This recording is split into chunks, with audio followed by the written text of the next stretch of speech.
Agora na 96.5, Bate-Papo na União.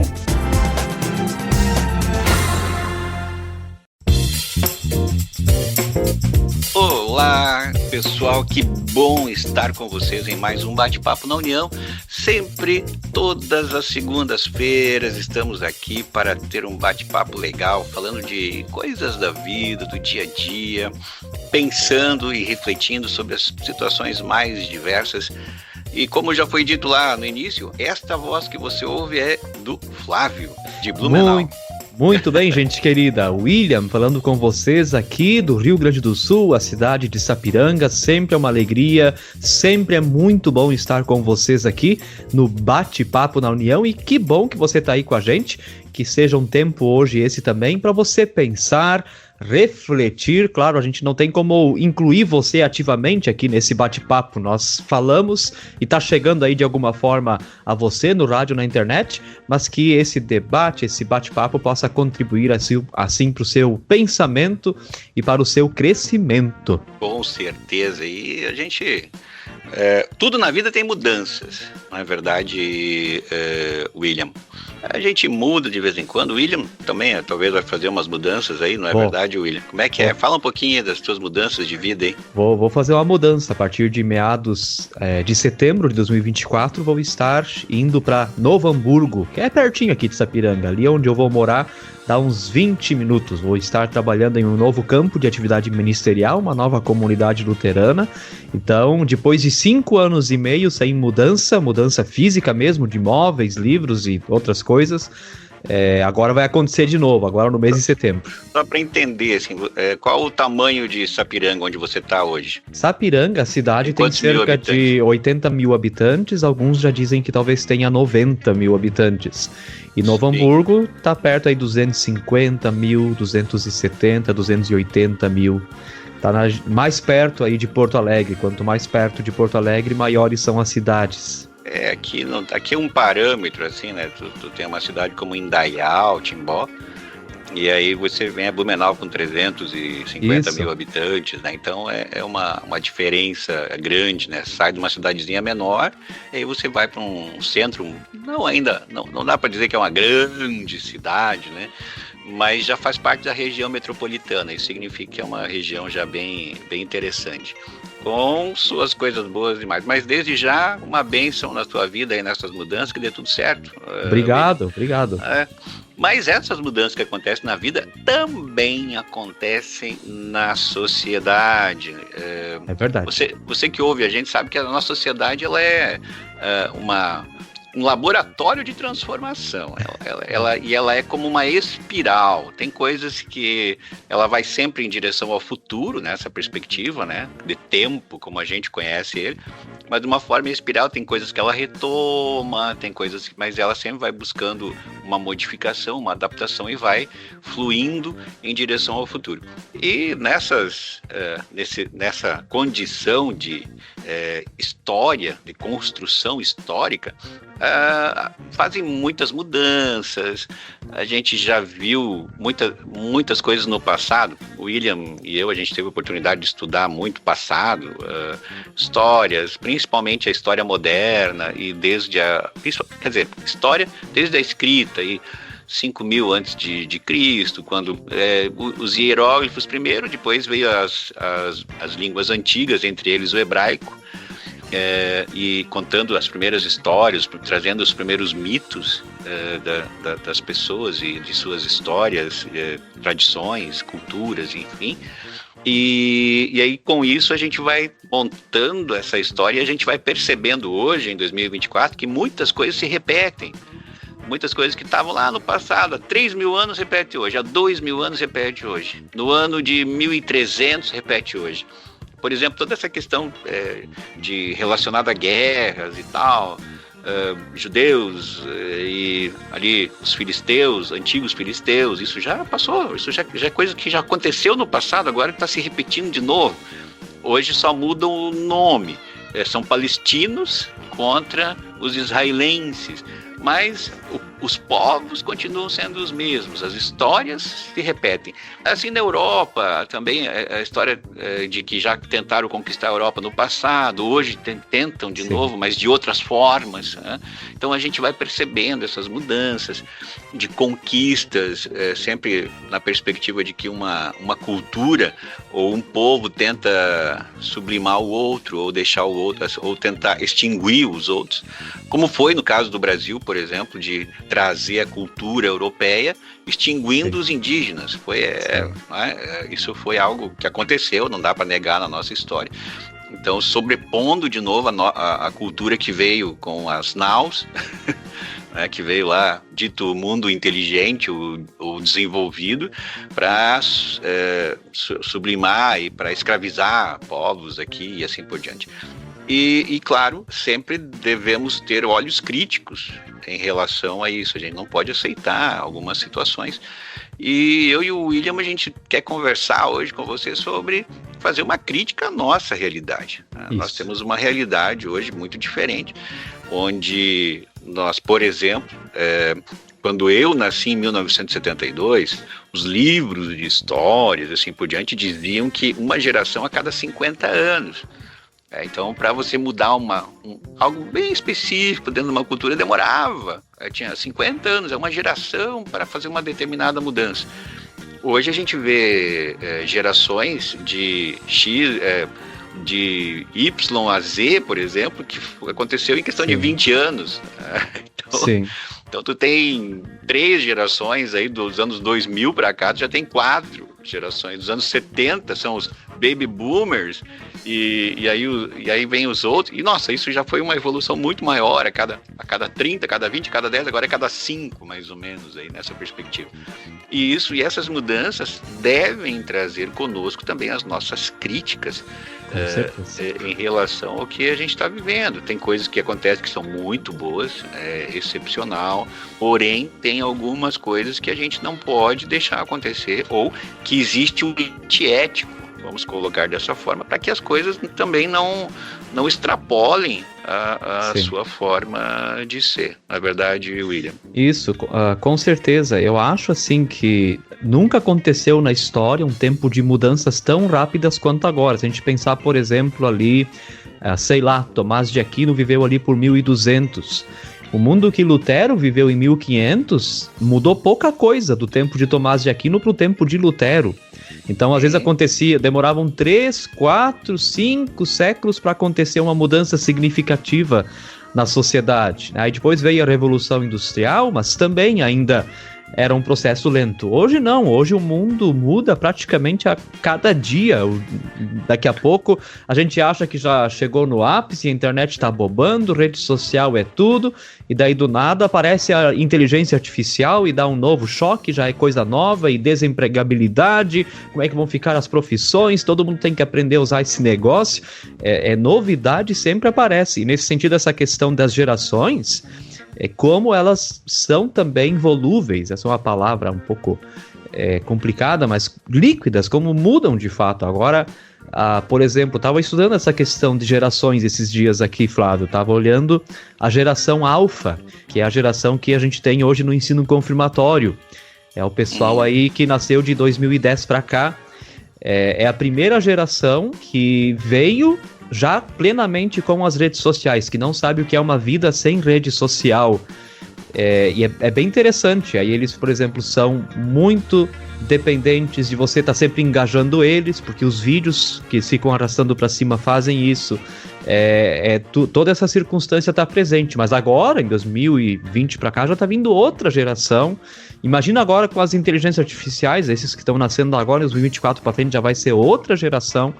Então as mudanças, elas vêm muito rápido hoje, não dá tempo da gente se adaptar muitas vezes às mudanças, e também elas causam uma certa noção de insegurança, eu acho, porque a gente já tem uma certa aversão ao novo. A gente gosta do que sempre foi, porque isso nos dá uma segurança. Sempre foi assim, aquela frase que talvez até nas comunidades a gente escute bastante. Agora imagine o novo de novo, e amanhã de novo, e daqui a alguns meses de novo, e daqui a alguns anos, né? Essa mudança contínua, isso de alguma forma desestabiliza a sociedade, dá um senso de insegurança, de desproteção, até de vazio de sentido. Sim. E faz nós perdermos também, de repente, algumas coisas mais sólidas, que são importantes e que poderiam continuar. E talvez a pergunta hoje nas mudanças é o que ficou de sólido, o que sobrou. Porque tem essa questão, o moderno é melhor que o passado. Isso é uma mentira. O pessoal lá de 100 anos atrás também eram modernos. Ficou para trás. O que a gente acha que é moderno hoje, a gente é melhor que os outros. Isso não é verdade.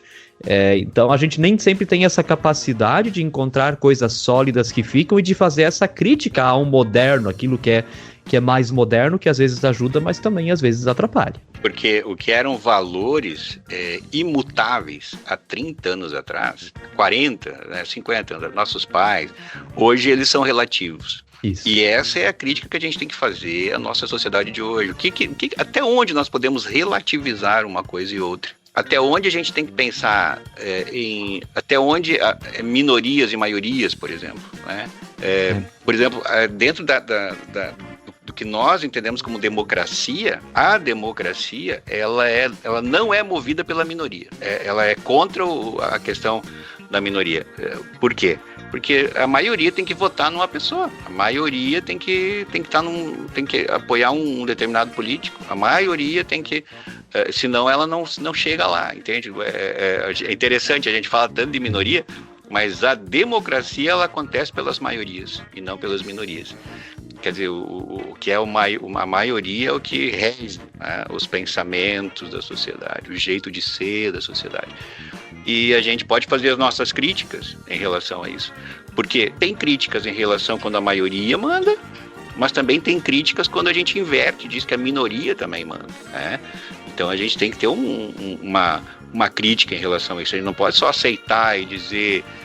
não, é verdade. A minoria, eles têm que ter tanto na mídia lugar quanto a maioria. Para mim, são duas situações bem diferentes, né? Por exemplo, quando você fala em maioria, por exemplo, uma rádio. Essa rádio que a gente está ouvindo aqui, ela faz um levantamento de quem ouve, qual a faixa etária que ouve. E aí ela vai se adequar a quem? A minoria? Não, ela vai se adequar à maioria, porque ela precisa de público, e o público é a maioria, não é a minoria. Eu não vou fazer uma rádio para um público de 5 mil pessoas, eu vou fazer uma rádio que seja para uma maioria de pessoas, entende? É muito perspectiva a gente olhar, e é importante não perder isso também como sociedade, né? Por exemplo, eu não posso falar mal de alguma outra religião que não seja a cristã, ok? Beleza, porque a cristã tá de boa. Vou dar um exemplo. Sim. É a maioria, mas também tu não pode falar mal dos cristãos? Eu vou dar um exemplo assim, de uma professora que certa vez veio para mim e falou assim, olha, uma vez alguém chegou para mim e disse, olha, você falou uma coisa que vai contra aquela professora porque ela não é cristã, né? E aí aquela professora que não é cristã xingou aquela professora e falou assim, não, você está me oprimindo com a sua religião maior e tal. Daí ela chegou no encontro de professores e falou assim, olha, a partir de hoje ninguém mais fala mal da minha religião também. Eu sou cristã e quero ser respeitada como cristã. Não importa se eu sou maioria ou não, mas eu quero ser respeitada. Olha como é interessante, sabe? A gente às vezes, em função de uma situação, a gente acaba esquecendo o todo. E a gente não pode esquecer. A gente não pode relevar também a importância de que nós vivemos, a sociedade, as empresas vivem por uma maioria. Eu entendo, por exemplo, tem N empresas hoje que, eu quero incluir. Inclusão não é minoria. Olha como é interessante. É como determinados produtos aí, por exemplo, um exemplo, tem produtos aí de uma determinada marca que em todas as embalagens ela coloca o braille. Tá? É uma questão de inclusão, mas Sim. não dizendo que todo produto tem que ser para cego. Porque ela tem ainda escrito coisas, ela tem as coisas acontecendo, ela está escrito assim para quem pode enxergar também vai ver. Ela não exclui a maioria, mas ela inclui aquela minoria. Olha como é interessante a gente olha. Isso é um mercado, tá? Sim. Mercado mostra isso. Então você faz para um X público, mas você quer incluir o outro público junto com você. Isso é muito legal.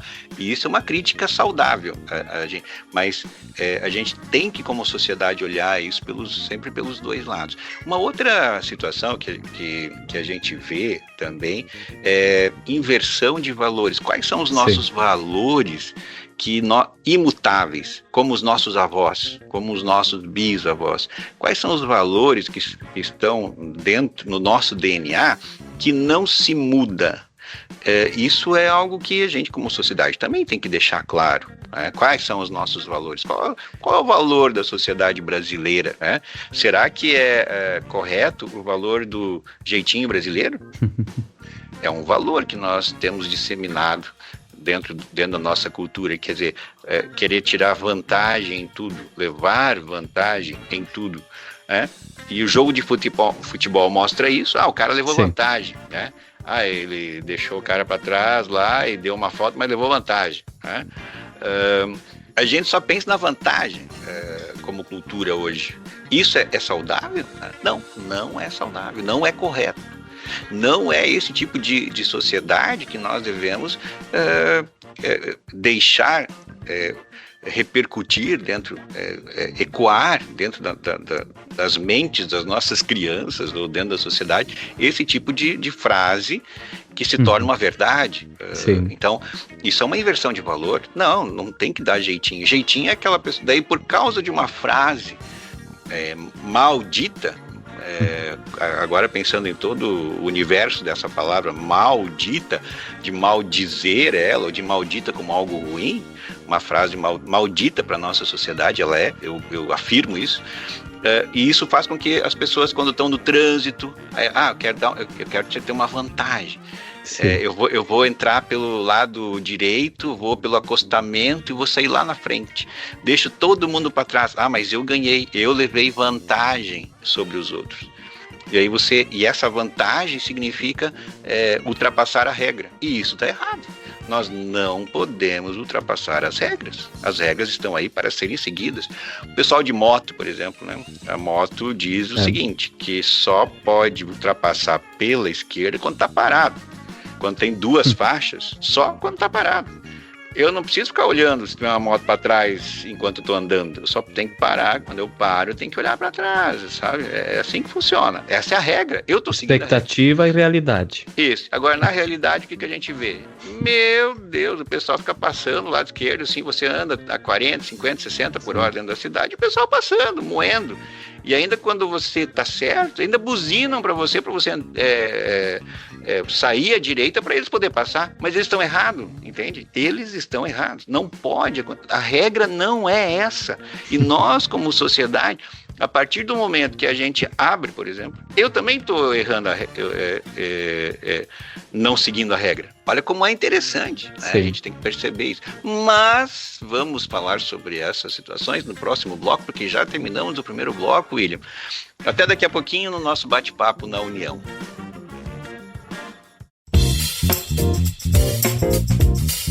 Voltamos para o nosso segundo bloco.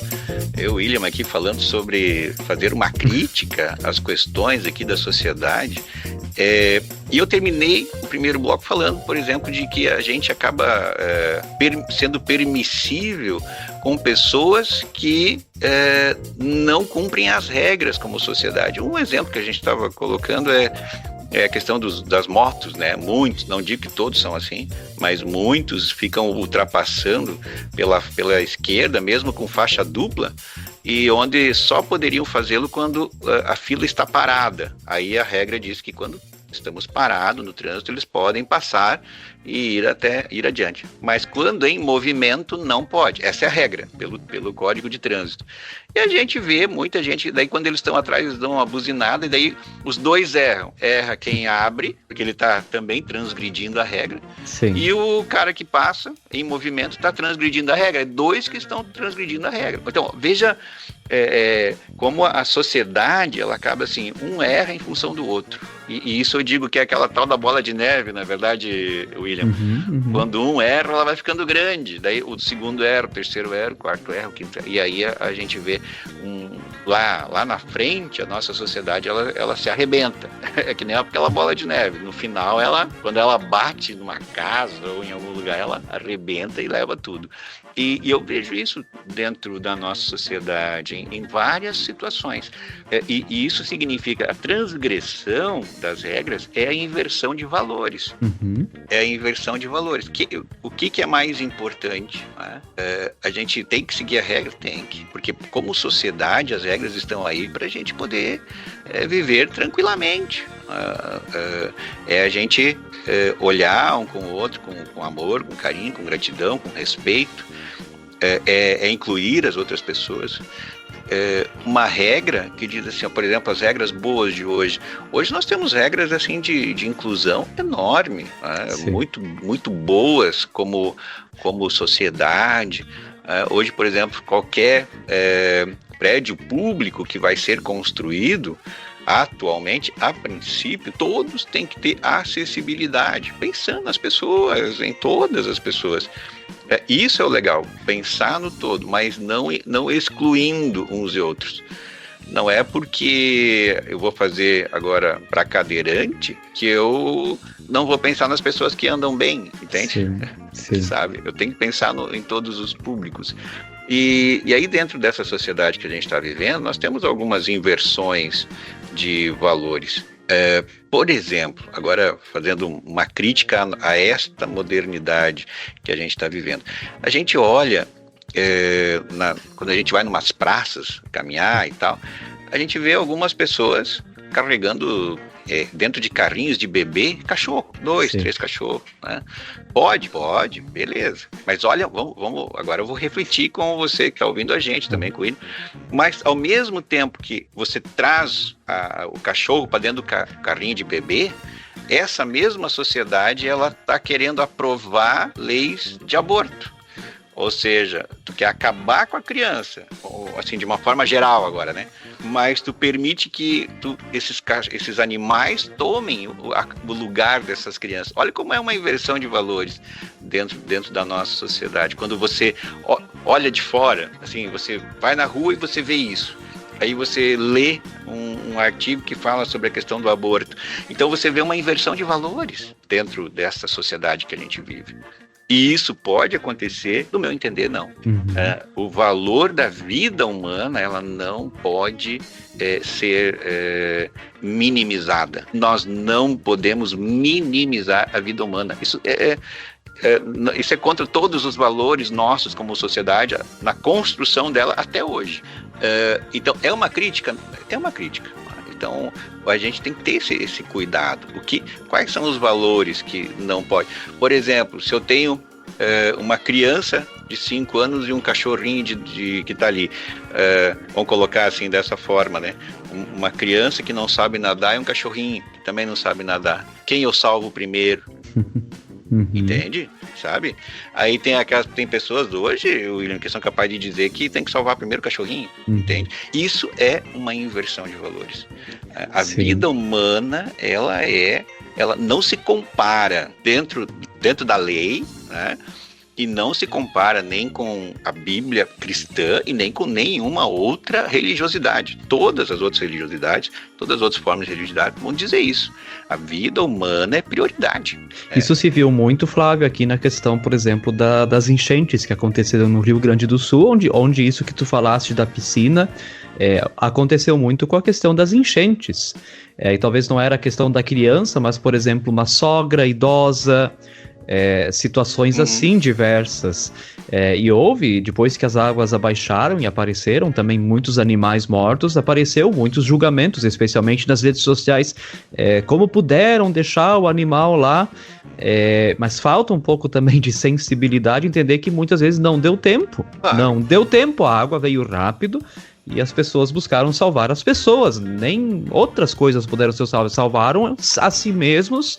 E imagina você que está ouvindo rádio, você está lá em casa um dia de noite, talvez assistindo televisão ou dormindo, E de repente começa a dar enchente, a água está subindo rápido e você tem na sua casa um neném, tem uma criança de 6 anos, tem o esposo, de repente tem uma sogra de 80 anos e você tem que salvar. E tem lá um cachorro, tem um passarinho.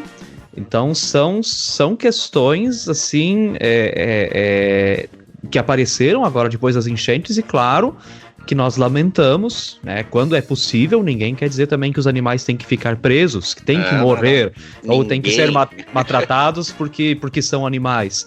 Mas numa questão de prioridades, aí são as pessoas. Isso não deveria nem ser discutido. Agora, o que a gente vive hoje nessa modernidade, nessa inversão de valores? Hoje um valor muito forte é, de fato, a desumanização. Você destorna o humano, não é mais ser humano, vira um objeto. O ser humano virou descartável, é isso que eu quero dizer.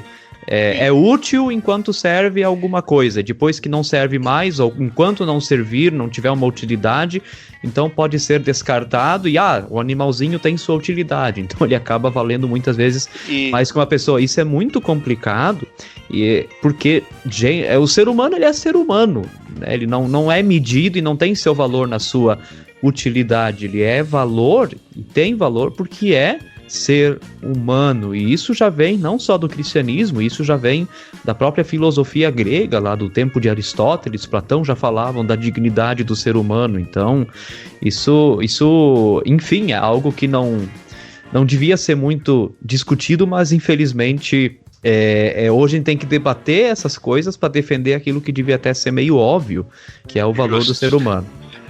O valor do ser humano a gente sempre tem que ter isso diante de nós. É um valor imutável. O valor da vida humana, ele é um valor que não deveria se questionar. Embora eu já tenha ouvido, mas aquela pessoa era ruim, e aquele isso, como se os julgamentos que a gente faz. A gente julga as pessoas, quem pode viver e quem não pode. Isso não cabe a nós também, não cabe a mim. Nós não somos juízes uns dos outros. E se a gente está pensando isso, nós também estamos invertendo valores. Cada pessoa dentro da sociedade ela tem um papel. E papel de julgamento é só de juiz, não é nosso. Não é eu que vou julgar quem merece ou não merece viver. Um vizinho chato lá, que daí a pessoa vai falar assim, não, eu prefiro o cachorro dele do que o meu vizinho chato. Isso não é uma opção, vamos colocar dessa forma. A vida humana, ela está aí justamente para que a gente possa ajudar uns aos outros. E olha que interessante, vou falar assim, os argumentos que eu ouço hoje, em questão de aborto, por exemplo, né? Deixar claro, nós como igreja luterana, nós somos contra o aborto, ok? Ninguém quer o aborto, a igreja não quer o aborto. Mas, uma vez a gente já disse aqui, a gente vai de acordo com como a lei de hoje está no Brasil. Quando o feto já é acéfalo, então vai nascer um natimorto, então para que sofrer a gravidez até o final? Então é você tirar alguém que já está morto, entende? Ele está sem cérebro, então não tem perspectiva. Então é mais fácil até você tirar antes do que depois. A questão do estupro, porque a gente sabe o quão isso é horrível, o quanto isso prejudica a relação da mãe com o filho, enfim, toda uma outra situação.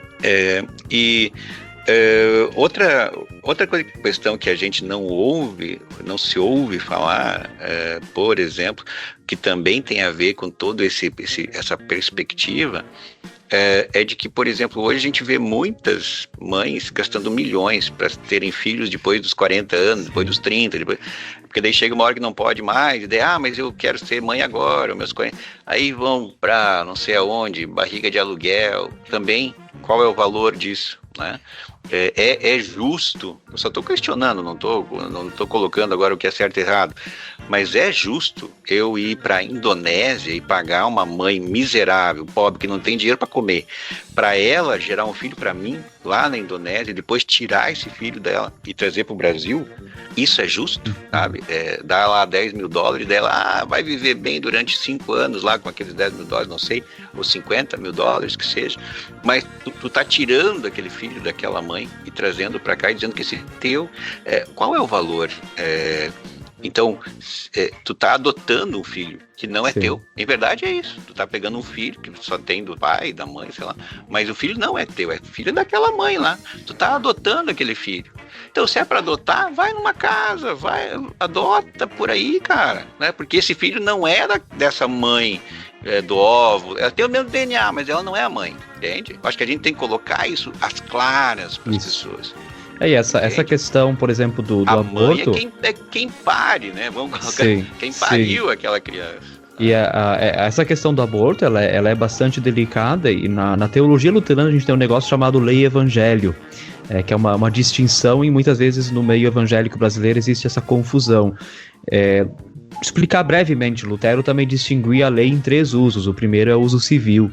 Essa questão do aborto tem a ver mais com o uso civil da lei, de que existem essas situações e que não há opção sem mal. Acho que isso que é importante. Isso vem da noção ética de um teólogo alemão chamado Bonhoeffer, que inclusive foi assassinado pelo regime nazista, porque ele tentou matar o Hitler e o plano foi descoberto, enfim. Ele dizia do mal maior e do mal menor, mas de qualquer forma é mal. Então a mãe, vamos pegar um exemplo prático mesmo. Uma mãe foi, então, uma mulher foi abusada e engravidou. Ela ter a criança é um mal, não deixa de ser. Ela abortar, claro, também é o mal. E ali nesse sentido, então, há de haver essa avaliação. E onde é que ficou o evangelho? O evangelho é que essa mãe não seja julgada independente do que acontecer, mas que ela seja acolhida nessa situação, porque ela já sofreu abuso. Isso. Então ali a gente tem que olhar pela misericórdia de Deus, né, para essa situação. Mas isso muitas vezes é o que eu vejo que não tem. E isso também é desumano, julgar essa pessoa que sofreu o abuso, e estou falando agora específico no aborto nessa questão. Porque, como o Flávio bem lembrou, nós, como Igreja Luterana, não somos a favor do aborto. E também não estou dizendo agora que ela deve. A opção vai ser ali dela, em diálogo com o médico, a questão da saúde, enfim, é tudo muito complexo. Mas, nesse caso, independente do que julgar, a sociedade julgar, isso também é desumano, porque não se olha que ela também foi vítima de um abuso. Então, isso também é complicado. E uma coisa, deixa eu fazer uma provocação aqui. Uma coisa muitas vezes que o pessoal mais quer da área da esquerda, por exemplo, não vê, é que agora o aborto geral, por exemplo, todas as mulheres vão ter direito ao aborto, se isso fosse aprovado em lei, por exemplo, né? Não só a questão do abuso sexual, mas toda a situação, né? Esse argumento... Por desejo, né? Por desejo. O corpo é meu e eu faço o que eu quiser. Essa ideia está por trás, né? Isso aí vem de uma época, de algo bem neoliberal, que na maioria dos lugares do mundo isso vem da noção da direita, né? Que é o útil e inútil, não é útil ainda, então pode abortar. Só que muitas vezes a própria esquerda não consegue se fazer essa autocrítica também de ver isso. Então, claro, isso é tudo muito complexo, talvez a gente já está sendo cancelado. Espero que não, porque a gente quer aqui provocar para você pensar. Você pode ser de direita, de esquerda, de centro, não é essa questão, ninguém quer mudar você de lado, né? Mas que você pense sobre isso, porque você se deu o direito de refletir e pensar sobre essas contemporaneidades, sobre essa coisa moderna. Vou dar um outro exemplo, né? No Brasil, a gente quer matar as nossas crianças, assim, se liberar para todo mundo, um exemplo, né? A gente quer matar as nossas crianças. Os números dizem que em 2035 a nossa população começa a decrescer. Tá? Isso é daqui a pouco, daqui a 11 anos, né? Nós não vamos ter mais 2 filhos por casal, e cada 100 nós precisamos de 5 casais que tenham 3 filhos. Isso para repor com acidentes, e isso aqui tu repõe o casal, vamos colocar dessa forma, dois filhos por dois filhos. E cada 100 tem que ter 5 a mais para um acidente, outro vai ter um câncer, outro vai ter... Então você precisa desses 5 a mais só para repor a população. E 2035 vai começar a diminuir no Brasil. E hoje a gente vê na Europa N situações querendo que as pessoas tenham filhos, porque é importantíssimo para manter o país. A cultura. Tudo, a cultura, o jeito e tal. Tu precisa. E aí, então, eles estão motivando a vida, tá? Olha só, eles estão motivando a vida. Tenham filhos, tenham isso, tenham aquilo. Enquanto que nós aqui estamos motivando a morte. Se você coloca uma lei destas, por exemplo, se você aprova uma lei destas, você está motivando para que, não, agora você decide, agora não quer ter filho, tudo bem, pode matar, essa é a questão, né?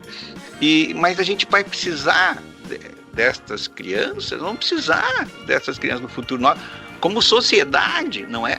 Aí a gente tem que pensar isso como um todo e não, até vamos pensar assim, não só no núcleo familiar, ou só na mulher que está pensando, eu não quero, eu tenho meu direito. A minha mãe sempre dizia o seguinte, para transar precisa de 2, né? E a responsabilidade, para mim, é dos 2. Sim. Não é uma pessoa que decide, eu quero ou não quero, né? Hoje, com tanta informação, com tantos métodos anticoncepcionais, não quer ter filho, vai lá no posto de saúde, põe um DIU, e aí tem outras situações. Por isso que a gente diz, quando... nesses casos, passou de idade, tem conhecimento, vai lá e pode fazer. Agora, uma pessoa que não tem, uma pessoa em fragilidade, uma pessoa que não tem noção, uma pessoa doente, uma pessoa com problemas com deficiência, por exemplo, que são estupradas muitas vezes em casa, aí são outras situações, ela não tem esse conhecimento, ela não tem, e as pessoas abusam dela, e daí ela engravidou, aí vítima. Ela é vítima, é uma outra situação.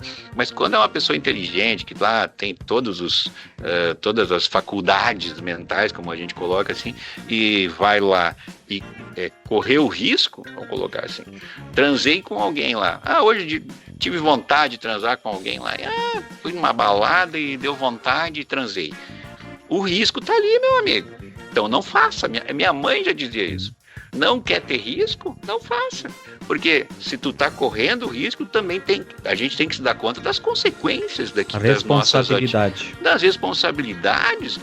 A sexualidade é legal, é bonita, mas ela não tá aí pra vou fazer com ela o que eu quiser, porque o corpo é um templo e tem que ser respeitado. Sim.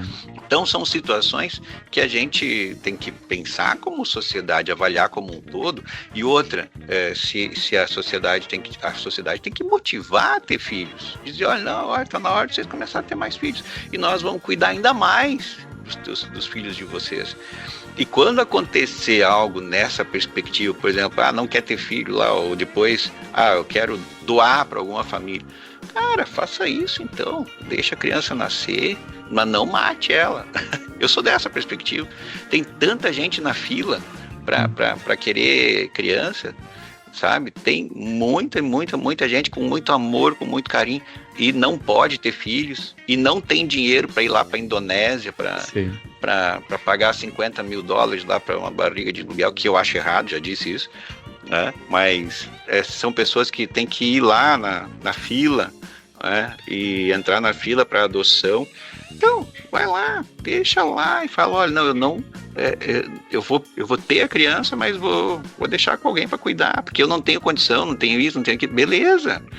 Mas não tire, sabe? Tem outras possibilidades, tem outras formas de a gente resolver isso. E o aborto, para mim, não é a forma de resolver.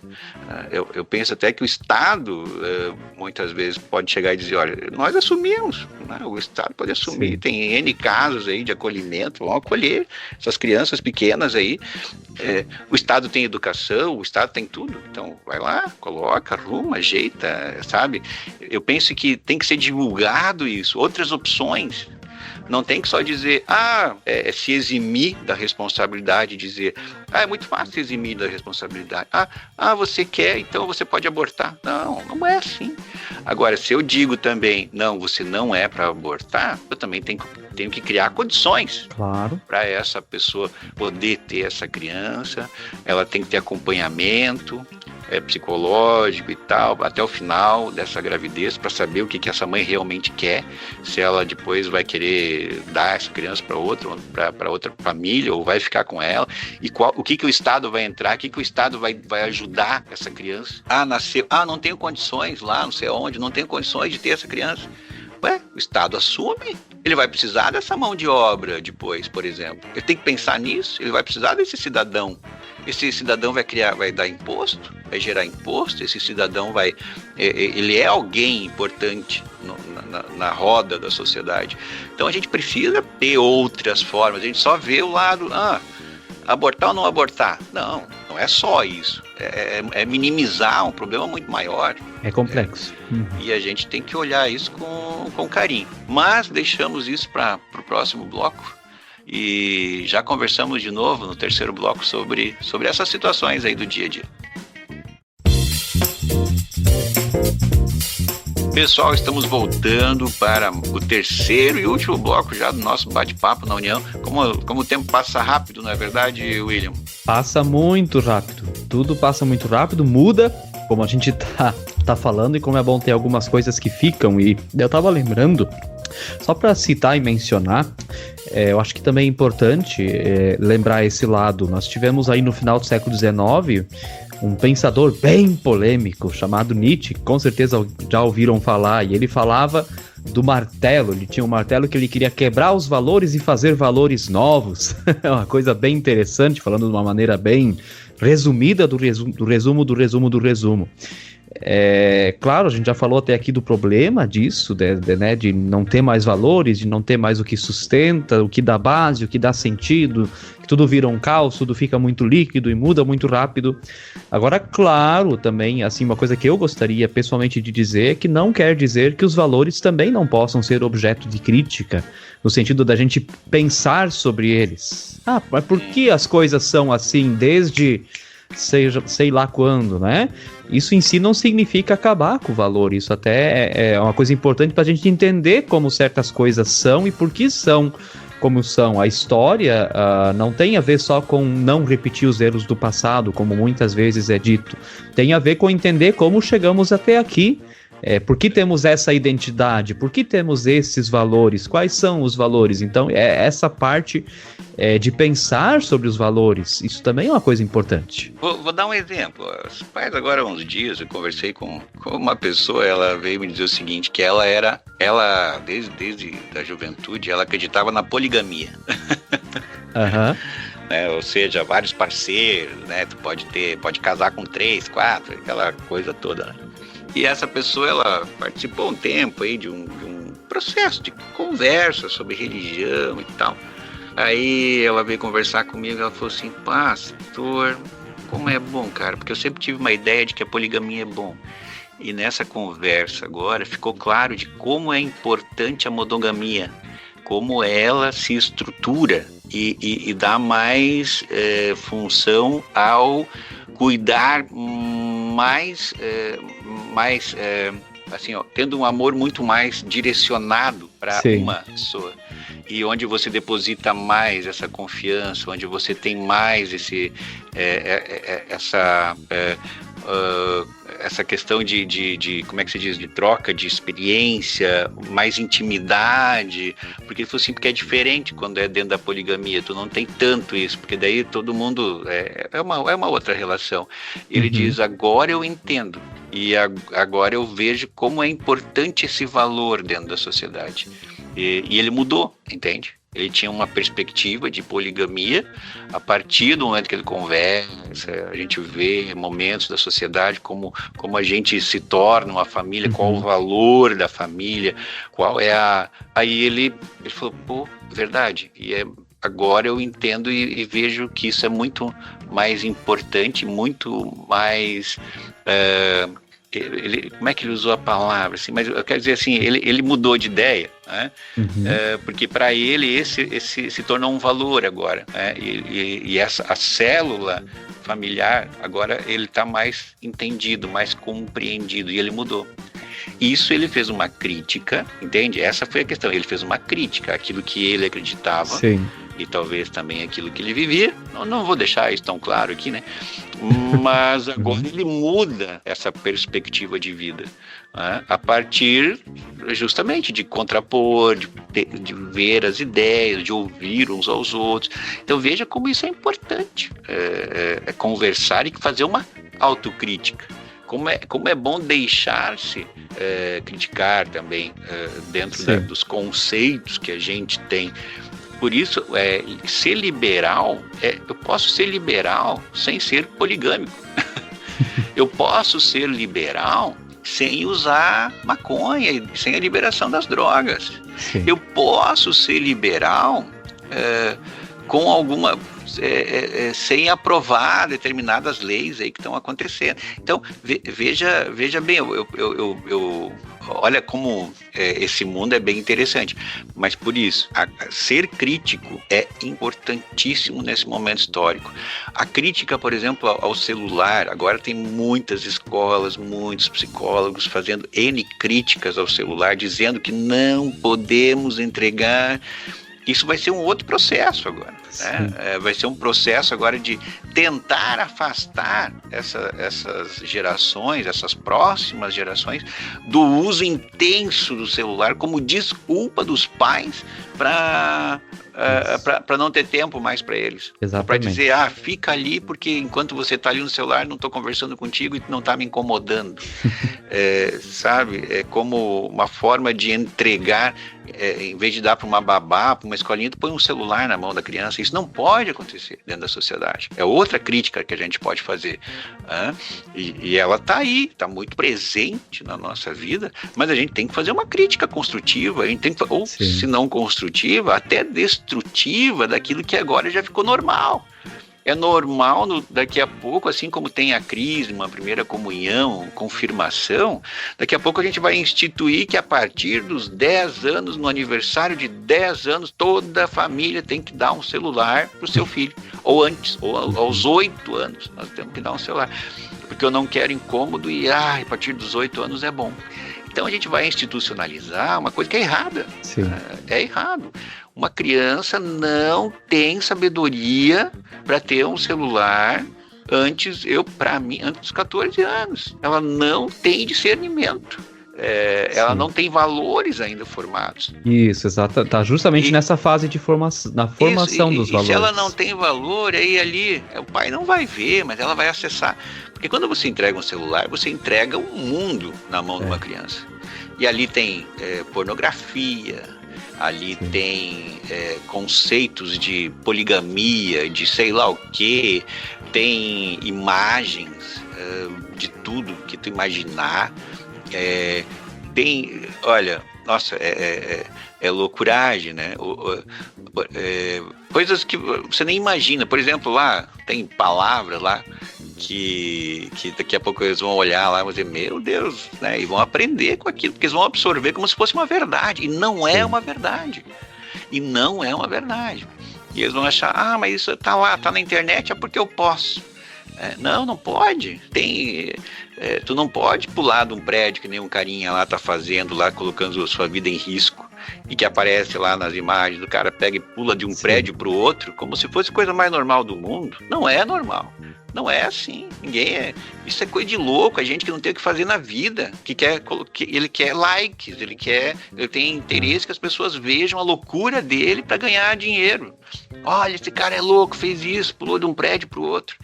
E a gente está lá dando like lá, e que legal, e daí a gente está motivando aquela pessoa a correr mais riscos na vida dela. E quando ela morre, ninguém avisa.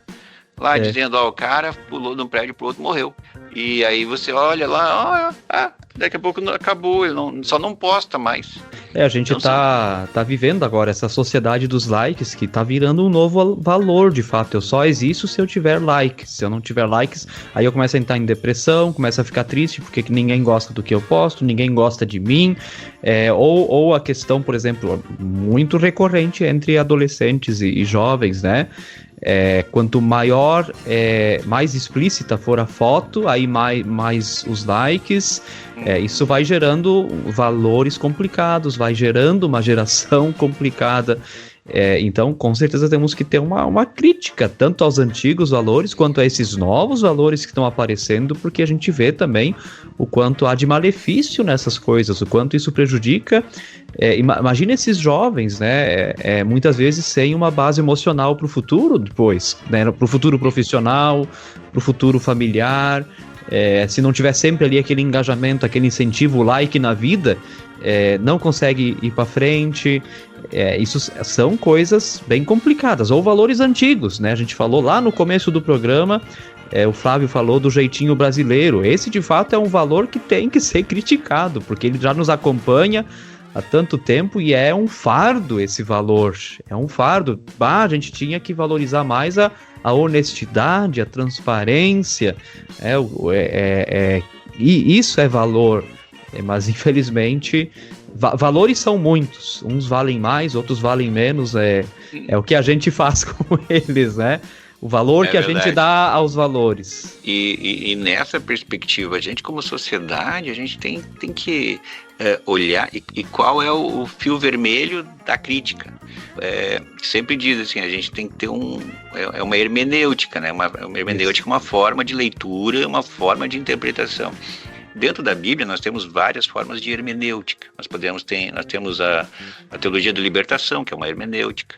Temos o histórico crítico, que é uma hermenêutica.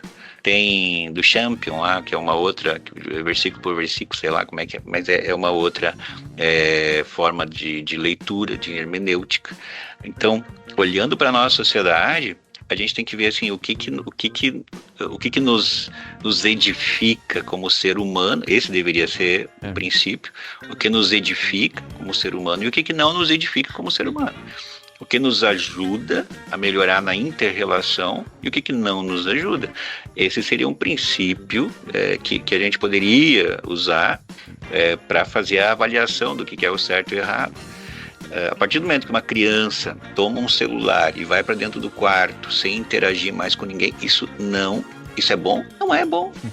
Então, temos que fazer uma crítica. Isso ajuda na inter-relação com essa criança? Não. Isola essa criança? Sim. Então, o que vão fazer? Tira? Não é bom? Não é bom, tira. Não pode, entende? Então, são situações que a gente tem que começar a pensar melhor, fazer nossas críticas e dizer, olha, isso aqui não é possível. Tá? Dar determinadas coisas para as crianças ou para os jovens, não, também não, isso não é tão fácil assim. Não vou me judiar demais. Esses dias eu vi uma cena na televisão, algo muito ruim em relação a isso, mas infelizmente nós já acabamos e nós teríamos muito mais a falar sobre algumas críticas ainda aqui na nossa sociedade, mas esperamos que você já tenha aproveitado e pense, reflita sobre isso, e que da minha parte aqui, do Flávio, aqui, um grande abraço para vocês e até a próxima semana. Isso aí, gente, é muito bom estar aqui sempre com vocês. Como o Flávio disse, pensem, reflitam, essa que é a ideia, fazer vocês pensarem aí do outro lado. Um abraço, fiquem bem.